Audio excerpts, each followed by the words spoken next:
ভাইকে জোর করে উল্টো পাল্টা কেস দিয়ে জেলখানায় ঢুকিয়ে দিল। জানেন তো না জানেন না? জানেন না কেউ, খাওয়া হাদি বাদ দাও। জানেন আপনারা? জানেন? কথা বলেন। জানেন আপনি? হ্যাঁ জানেন? হ্যাঁ এই ছেলেগুলো জানে না খাওয়া হাদি জানে। দেখ উল্টো পাল্টা জোর করে কেস দিয়ে ঢুকিয়ে দিল। ব্যাস ভেবেছিল দাদা হুজুর আওলাদকে জেলখানায় ঢুকিয়ে দিলাম, ব্যাস ফুরফুরায় আর লোক যাবে না। কিন্তু শুনে রেখে দাও, যেদিন আমার ভাইকে জেলখানায় ঢুকিয়েছিলে যা সম্মান ছিল, যেদিন জেলখানাতে বেরিয়েছে ওই সম্মান আমার আল্লাহ শত শত গুণ বাড়িয়ে দিয়েছে। সম্মান আমার আল্লাহ দেয়, আল্লাহ দেয়। এ যুবক বেশি বাড়িস, পিঁপড়ে পাখনা বেরোয় কেন? জোরে বলেন, জোরে বলেন, জোরে বলেন। পিঁপড়ে পাখনা বেরোয় মরার জন্য। দেখেন না সন্ত্রাসকারী বাঘ এখন বিড়াল হয়ে গেছে। এ মানে বেটা কিচ্ছু জানেনি, খামা খালি বসে আছে ছেলেটা। এ মানে কিছু বেটাও কিছু জানে না। আপনারা বুঝতে পারছেন কি বলছি আমি? ওই ওই ওই বেশি বলা যাবে না, অসুবিধা আছে। ওই যে বাঘ ছিল এখন বিড়াল হয়ে গেছে। লিখে রেখে দাও, দুদিন পরে কেঁচো হয়ে যাবে, জোঁক হয়ে যাবে, জোঁক।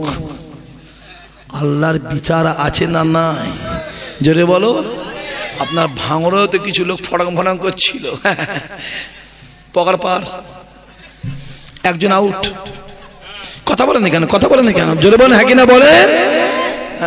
অত সব বেশি বেরুন,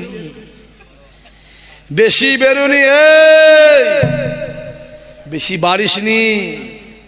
আমি খারাপ হতে পারি, আমার এই ভাইটা খারাপ হতে, তোমার খারাপ ভেবো না বাবু, এই ভাই খারাপ হতে পারে, এ ভাইটা খারাপ হতে পারে। আমার 5 হুজুর খারাপ, কথা বলেন না কেন? আমার দাদা হুজুর খারাপ, তুমি আমায় বলো, আমাকে যা ইচ্ছা বলো, তুমি আমার বাপ দাদা তুলে কথা বলবে। আল্লাহর বিচার আছে না নাই? জোরে বলেন, আছে না? তুমি আমায় বলো, ইসাক দিদি চোর, বলো বলো বলো বলো, ইসাক ভাই চোর, বলো, আমার অসুবিধা নেই, বলো বলো, তুমি বলো, ইসাক ভাই পাক্কা চিটিংবাজ, বলো বলো বলো। হ্যাঁ তুমি আমায় বলো, আমার কোনো অসুবিধা নেই। তুমি যখন আমার রক্ত তুলে কথা বলবে, আমার খানদান তুলে কথা বলবে, আমার আল্লাহ সহ্য করবে। কারণ এ আমি খারাপ হতে পারি, গায়ে ব্লাডটা কিন্তু দাদা হুজুরের রক্ত আছে না নাই? যদি বলেন আমি খারাপ হতে পারি, গায়ের রক্তটা নবী বংশের রক্ত আছে না নাই? জোরে বলেন, আছে না না? আছে। জবানে সামলে কথা বল, তালামার।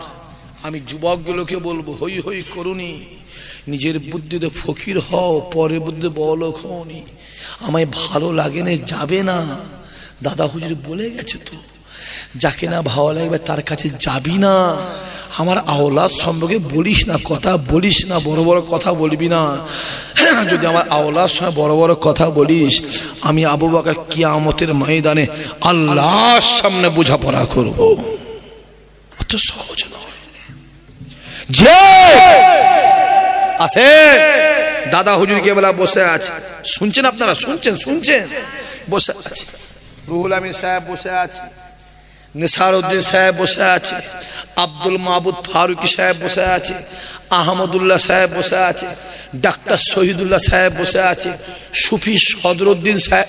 আমার কথা বুঝতে পারছেন? বসে আছে। কোন সুফি সদরউদ্দিন চেনেন? নাম শুনেছেন জীবনে? জীবনেও শুনুন, এই তো কানে হাত দিয়ে ওয়াজ শুনছো। এসো এসো বাংলাদেশ। এখানে যেমন বেশিরভাগ রাস্তা, বাংলাদেশে বেশিরভাগ শুধু নদী নালা। শুনতে পাচ্ছেন? আমাদের পশ্চিমবঙ্গে নদী নালা কি আছে? কম আছে। আর বাংলাদেশে পায়ে পায়ে করছে, 4 কিলোমিটার যাবি 12টা নদী। কি বলছিস? আর এক একটা নদী যদি ভেসেলে পার হোস 1200 টাকা 1600 টাকা করে হচ্ছে। কি বলে ভেসেলের ভাড়া? খাবে কি ঝাঁঝে মরে যাবে। নদী নালা। দাদা হুজুর এবার নৌকায় উঠেছে, বাবা চলো। রুহুল আমিন সাহেব আছে, নেসাউদ্দিন সাহেব আছে, দরগাপুরি আছে, হামিদপুরি আছে, এনায়েতপুরি আছে, আক্কেলপুরি আছে, আব্দুল মাহমুদ ফারুকি আছে, ডাক্তার শহীদুল্লাহ আছে, আহমদ আলী সাহেব আছে, সব বড় বড় খলিফারা আছে। দাদা হুজুর বলছে, বাবা শরীরটা ক্লান্ত, সেই সকালবেলা বেরিয়েছি, সারাদিন মাটিন রেল, টুকটুক টুকটুক করে গেছে, হাত পা টেটে গেছে। তোমরা বসো, আমি একটু নৌকায় কি করি কথা বলে আব্বা। একবার সবাই তকবীর দেন তো, নারায়ে তাকবীর। চুপ করে বসে আছে ওই ছেলেটা, ওই যে বেলাল মার্কা ছেলে, ওটা বেলাল মার্কা। হ্যাঁ, কি নাম ওর? বিবিসি, বিবিসি, হ্যাঁ বিবিসি বসে আছে একদম। বিবিসি লন্ডন না বিবিসি আল জাজিরা? হ্যাঁ, পুরো তওবা তিল্লা করে বসেছে, মরে যাই মরে যাবো, জীবনে তাকবীর দেবনি। সব মিলে একবার জোরে সোরে নারায়ে তাকবীর। কলজ খুলে, জান খুলে নারায়ে তাকবীর, মন খুলে নারায়ে তাকবীর, নারায়ে তাকবীর। আসেন, ভালো করে বোঝার চেষ্টা করে। খাজা গিয়ে এই কি করছিস? বলছে আমরা আগুনের পুজো করছি, ইবাদত। কদিন করছিস? 18 বছর। ওটা হাত দে তো, বলছে পুড়ে যাবে তো। মঈনুদ্দিন বলছে আমি মঈনুদ্দিন যে আল্লাহর ইবাদত করি, সেই আল্লাহ পাক যদি চায় এই আগুনটাকে এক্ষুনি নিভিয়ে দিতে পারে। চলে বলবেন না এক কথা, এক কথা, এক কথা, এক। খাজা হুজুর রেগে গিয়ে বলছে তোদের আগুনটা আমার এই পায়ের খরমটাকে পোড়াতে পারবে? জোরে বলবেন না সুবহানাল্লাহ। 12 জন বলছে মারবো, ফেটিয়ে ফেলবে একদম, তোমার ফকিরের পাগলামি ছেড়িয়ে ফেলবো বলে দিচ্ছি। হ্যাঁ, আগুনে খরম দিলে পুড়বে না, এমনি খরম কাঠের তৈরি। মারবো মারবো, প্রচুর মারবো। খাজা হুজুর চুপ, না পোড়াতে পারবে না, মারবো, আবার মারবো। খাজা বলছে তো যদি আগুন যদি আমার খরমটা পোড়াতে না পারে, তাহলে তোরা আমার হাতে হাত দিয়ে ইমানে কালেমা পড়ে মুসলমান হয়ে যাবি। চিল্লে বলতে পারলেন না? জোরে বলবে না? যুবকগুলো এমনি কি আছে,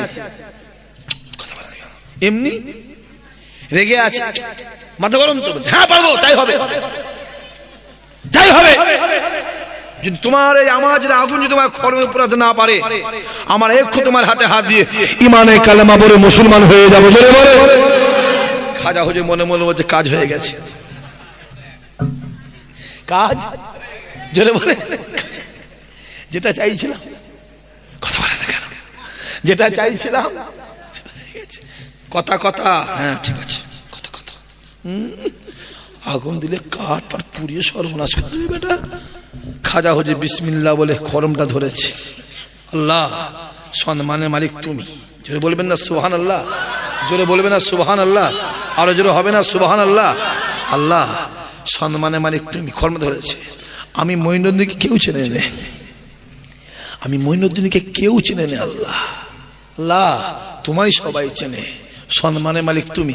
বলে যেই খরমটা আগুনে ছুঁড়েছে, দেখতে পাওয়া যাচ্ছে আগুনটা ধাউ ধাউ করে জ্বলছে, খরম কিন্তু পড়ে না। জোরে বলবে না?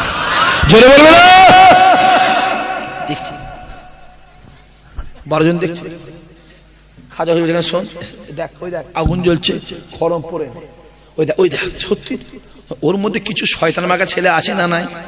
কথা বলছে ও শাল কাটতো, ওই জন্য পড়ে দেরি হচ্ছে। কত বড় চিটিং মাছ চিন্তা করেন। খাজা গেরিবেন আবার দ্বিতীয় খরমটা ধরেছে, ঘরে দ্বিতীয় খরম ধরে যেই আগুনে ছুঁড়েছে, আগুনটা দপ করে নিভে গেছে। জোরে বলবে না? যেই নিভে গেছে, ছুট। কজন? ছুট। এই শোন শোন,